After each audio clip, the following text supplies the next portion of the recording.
Yet again, another IPO hits the market, this one being Waaree Energies Limited. The IPO has received a solid response, being subscribed 50% within the first hour of day one itself.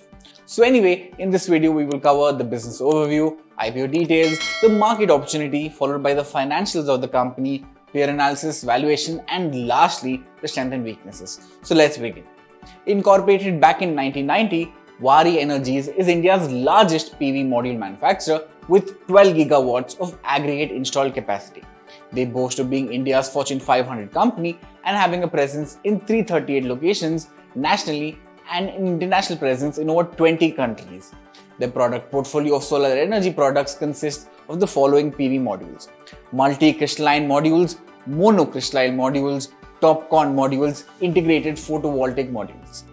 Waaree Energy provides complete EPC solutions ranging from conception to completion to even maintenance. They power sustainable futures through their engineering. Currently, they have 5 manufacturing facilities in India spread over an area of 143 acres.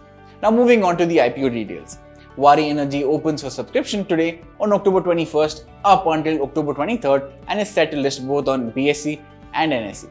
It has fixed the upper price band at 1,503 rupees per share. So for a retail investor, the minimum lot size would be 9 shares, translating to a minimum investment of 13,527 rupees. Waaree Energies plans to raise a massive 4,321.4 crores, out of which about 83% is towards a fresh issue of 3,600 crores, while the remaining is an offer for sale, which means the existing promoters and shareholders are selling off their shares. The IPO has reserved 35% for retail investors. So what are the objectives of the issue? Waaree plans to use the net proceeds from the fresh issue to achieve a couple of key objectives. Firstly is to part finance the establishment of a 6 gigawatt solar manufacturing facility in Odisha. Second is for general corporate purposes. Now what about market opportunity and the future trend of the industry? Let me explain this in simple terms. So power demand is generally closely associated with the country's GDP, and a booming economy automatically leads to a surge in power demand. Take for instance, India is already the fastest growing economy in the world with an average GDP of 5.8% over the past decade. But apart from that, there are several drivers of the power demand: rising income and consumption, followed by the rural electrification, then the government push to make in India, followed by several policy initiatives like PM Surya Ghar Muft Bijli Yojana, Sahaj Bijli Har Ghar Yojana, PLI schemes, and several others are expected to further support power demand in the country. And now talking about investments in solar PV, it has increased rapidly as it is becoming the preferred and the lowest cost option for electricity generation globally. India is forecasted to almost double its renewable power capacity over 2022 to 2027, with solar PV accounting for 3/4 of this growth. Currently, India stands at the 6th position with an installed cumulative capacity of 72.7 gigawatts, behind only China, Europe, USA, Japan, and Australia.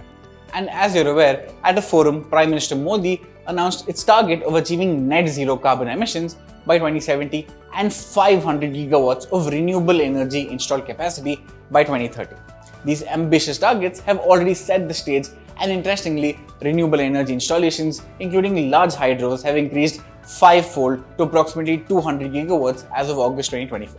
This growth has been led by solar power, which has grown to approximately 89 gigawatts and still has an untapped potential of a massive 88%. Now coming to the financials of Waaree. Company's financial performance has been nothing short of remarkable over the past few years. Revenue has surged at a CAGR of 100%, while EBITDA grew at a staggering 199%.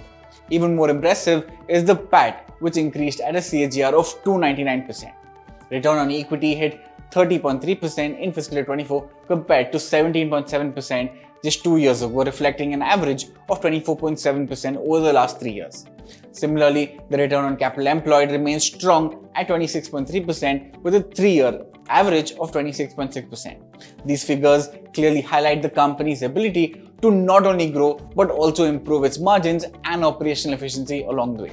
On the balance sheet front, the debt to equity ratio has improved significantly, dropping from 0.8 times in fiscal year 22 to just 0.1 in fiscal year 24. This indicates that the company has aggressively reduced its debt, further strengthening its financial position.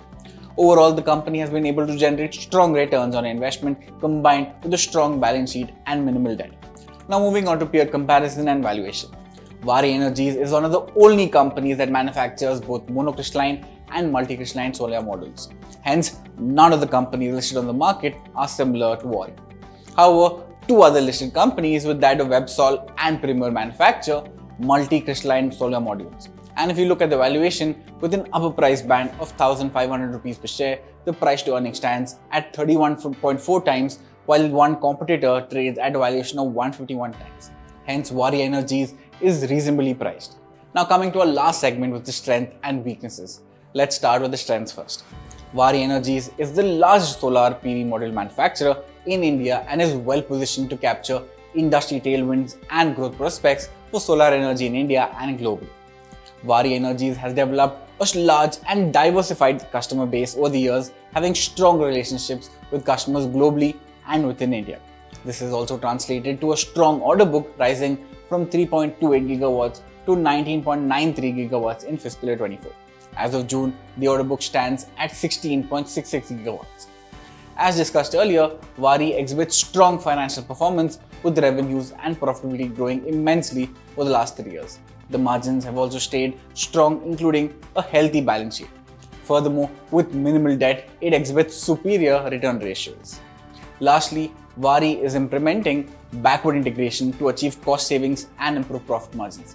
So basically, Waaree is enhancing its capabilities by commencing in-house solar cell production at its Chikli facility, which is expected to be operational by fiscal year 25. It is also setting up a fully integrated 6 gigawatt facility for ingots, wafers, solar cells, and solar PV modules, which is expected to be operational by fiscal year 27, thereby reducing time in production and, more importantly, reduce over-dependence on imported cells. Now talking about weaknesses. A significant part of materials used in the production of solar modules, particularly solar cells, is imported from China and other Southeast Asian jurisdictions. In fiscal year 24, about 90% of the total purchases were imported materials from China, Taiwan, and Vietnam. Hence, any restrictions or import duties relating to materials may adversely affect the business performance. Since China dominates the solar PV market, the oversupply of solar components, including PV modules and cells, is forcing domestic manufacturers, including Waaree, to sharply lower prices. The solar module prices dropped 43% in fiscal 24. This trend is expected to sustain, threatening Waaree Energies' profitability. Lastly, Waaree Energy relies on government policies and incentives that are subject to change, which can make production planning uncertain and hinder scaling opportunities. Now that you have a comprehensive understanding of the company, make an informed decision. Having said that, this is me, Rahul, signing off. Investments in securities market are subject to market risks. Read all the related documents carefully before investing.